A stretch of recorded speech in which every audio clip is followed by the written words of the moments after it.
Seminário no ar, um estudo bíblico sobre o tema Aspectos da Edificação do Reino de Deus. Assunto número 16. Edificar casa espiritual é como criar filhos, fazer discípulos. Eu quero deixar claro para você, neste tema de hoje, qual é a diferença entre você construir religião e você edificar casa espiritual para Deus. É bom ficar claro sempre na nossa mente que Deus não habita em templos feitos por mãos humanas. Em outras palavras, ele habita onde? Somente dentro de corações. Deus Pai é Espírito e Ele está em toda parte, mas isto não quer dizer que Ele está reinando e morando no coração de pessoas naturais, pessoas que ainda não nasceram de novo, pessoas que não receberam Jesus. Jesus só entra numa vida quando a porta daquela vida se abre, e isto é um exercício do livre-arbítrio. Cada um tem liberdade para escolher e decidir se quer continuar a dirigir a sua própria vida ou se quer que Deus a dirija. E isto é uma decisão que faz diferença total. Deve ficar claro para você, quem é que dirige a sua vida? É Deus ou é você? Se é você que toma as decisões, então não é Deus. Se você busca a direção de Deus para cada decisão a tomar, principalmente no dinheiro a gastar, no tempo que você vai gastar, onde você vai gastar e no que você vai fazer. Quanto tempo você dedica à leitura da Bíblia? Quanto do seu dinheiro é usado na obra de Deus? Quanto do seu tempo é usado na obra de Deus? Isto já é suficiente para você avaliar quem é que dirige a sua vida. É você ou é Deus? Se é você, é uma pessoa natural ou um crente carnal que age como se fosse natural. Se é Deus, através do senhorio de Jesus, que pelo Espírito Santo dirige a sua vida e você obedece, e você busca a direção dele, e você não faz nada sem pedir a direção dele, então é prova que é Jesus quem está, pelo Espírito Santo, a dirigir a sua vida. No sentido coletivo, quando se está trabalhando para edificar uma religião, um edifício de papel, uma obra de homens, uma glória para um nome, denominação vem de nome. A glória para a denominação, para o nome, para o líder, para a doutrina, para a organização, para a empresa religiosa, ou a glória para Deus? Como é que a gente sabe essa diferença? É fácil você verificar o que é mais importante para uma determinada religião chamada igreja. É o nome dela, é a doutrina, são as reuniões, é o templo, os bancos, a liturgia, o som, a música, as apresentações, o programa, o número de pessoas, a importância que tem na cidade, a imagem que tem no mundo, a influência e a popularidade que tem. É isto que é importante? Isto é uma religião. O reino de Deus é diferente. O que é importante para o reino de Deus? É o amor entre irmãos, o crescimento espiritual de cada um, é a alegria, a leitura da Bíblia, é a oração, cada irmão fazer discípulos, cada irmão se interessar pelos outros. Essas são características do reino de Deus. É fácil, muito fácil para quem ama a Deus, ver a diferença entre religião e o reino de Deus.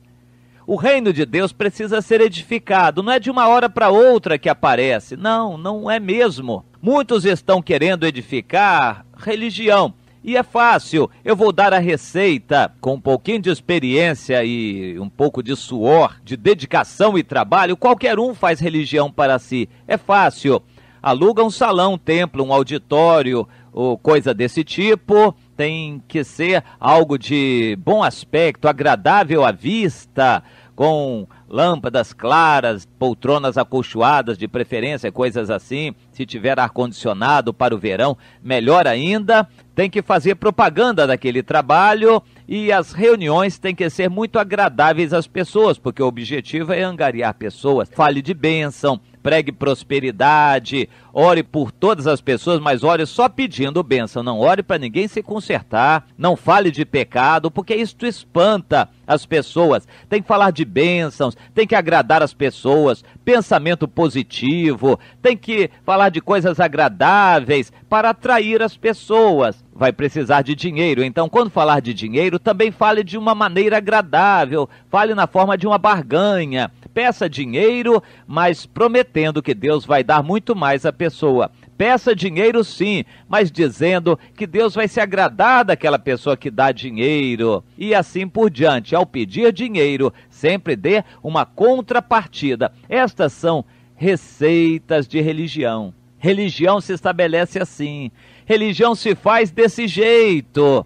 Mas o reino de Deus não é assim. Dinheiro não é fundamental no reino de Deus. Templo também não. Quantidade de pessoas também não. O reino de Deus depende de fé, de santidade, de pureza, pecados confessados, corações limpos, amor de uns para com os outros, pessoas discipulando outras. O reino de Deus é assim. E não é de uma hora para outra que o reino de Deus aparece. Jesus contou várias parábolas para fazer uma comparação do reino de Deus. Entre elas, diz que o reino de Deus era semelhante a uma semente de mostarda, a uma árvore. O reino de Deus é semelhante a uma árvore. É bom a gente pensar nisto como sendo algo muito útil para nós no entendimento daquilo que realmente é de Deus em nossos dias. Porque para algumas pessoas, elas ficam confusas em saber qual igreja é melhor. Igrejas são as pessoas.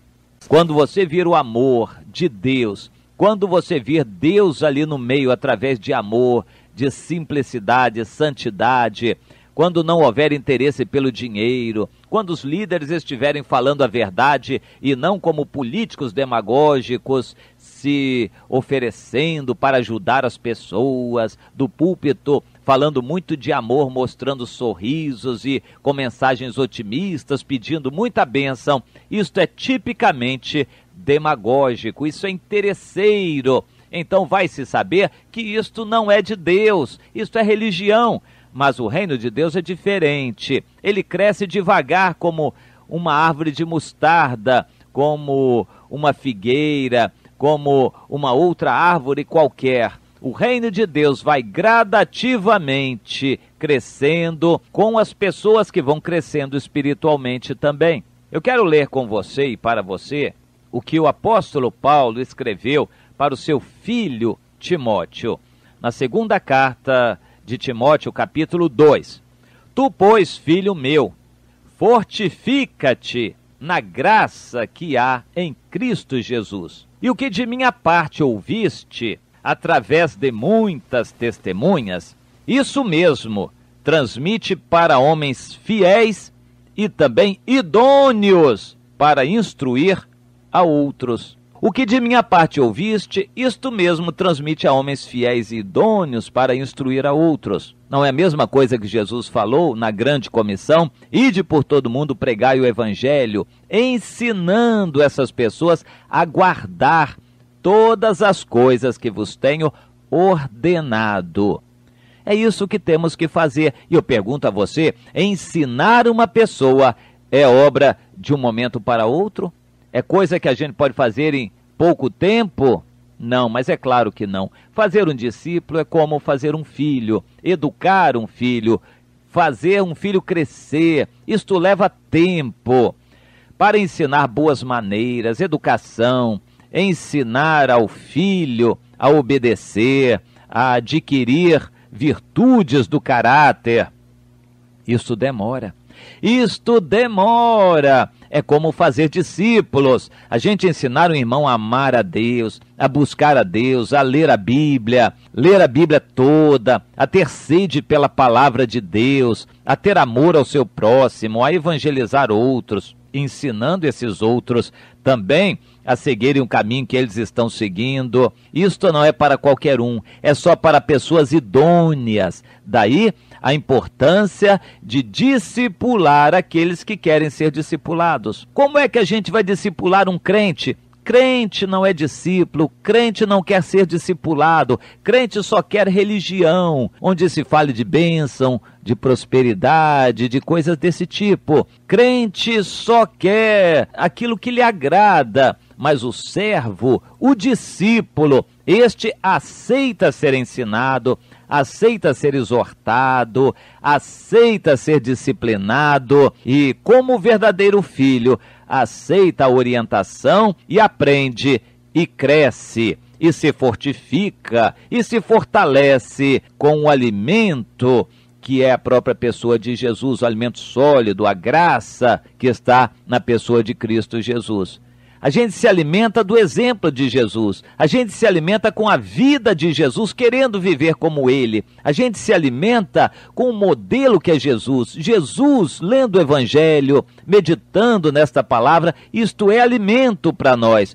Filho meu Timóteo, fortifica-te no exemplo que há em Jesus nos Evangelhos. E o que você aprendeu de mim, com lágrimas, com suor, com dificuldades, tribulações, angústias. Não foi um evangelho barato, não foi um evangelho de qualquer maneira, foi um evangelho de dificuldades, de lutas, de sofrimentos. O que você aprendeu, a mesma coisa você transmite para outros. Não pregue facilidades, não pregue ilusão, não pregue otimismo, mas fale a verdade. Qualquer que quiser ser discípulo de Jesus vai sofrer. Isto é o preço que um discípulo tem que pagar. Você, meu filho, seja um discípulo para você fazer discípulos.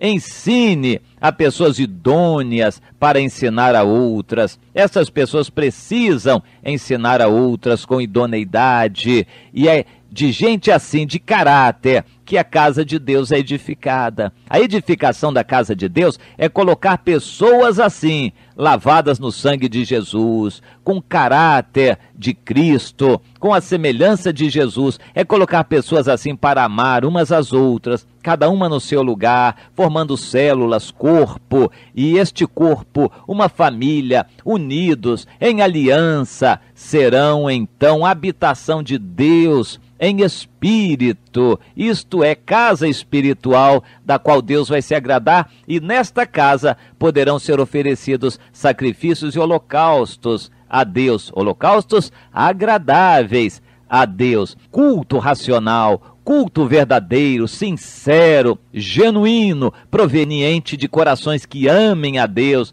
que amam também seus irmãos. Um corpo de pessoas, não é necessário que sejam muitas em número, mas que sejam corpo, uma família, que amem uns aos outros, que tenham temor a Deus, isto é, uma parte do corpo, uma célula do corpo de Cristo, uma parte da casa espiritual que está sendo edificada e leva tempo, mas é uma obra gloriosa, maravilhosa. É como cuidar de um filho, educando um filho. Este é o trabalho mais glorioso que existe. Isto é que vai trazer alegria a você e a qualquer um, que vai também edificar a obra de Deus por toda a eternidade. Amém.